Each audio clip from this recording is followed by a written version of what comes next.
Good morning বন্ধুরা, কেমন আছেন? আমি চন্দ্রিমা।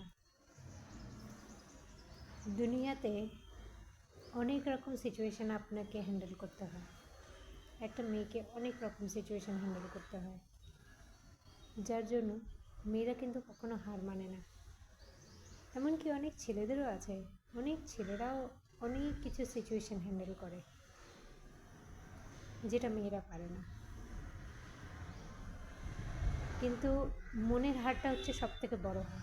যদি আপনি মন থেকে মেনে নেন যে আমি এটা হেরে যাচ্ছি, আমি এটা হেরে যাব, আমি এটা পারবো না, তাহলে কিন্তু আপনি কোনোদিনই করতে পারবেন না। মনের জিতটা সবথেকে বড় জিত। মন থেকে সবসময় ভাবুন যে হ্যাঁ, আমি এটা পারবো। অবশ্যই আপনি সেই জিনিসটা পারবেন, সেই সিচুয়েশান থেকে বেরোতে পারবেন, সেটা যে সিচুয়েশানই হোক। অনেকে অনেক সিচুয়েশানের মধ্যে এখনও আছে। সেই সিচুয়েশান থেকে বেরোতে গেলে তাকে মনের জিতটা অবশ্যই কমপ্লিট করতে হবে। সুস্থ থাকবেন, ভালো থাকবেন, সবাইকে ভালো রাখবেন।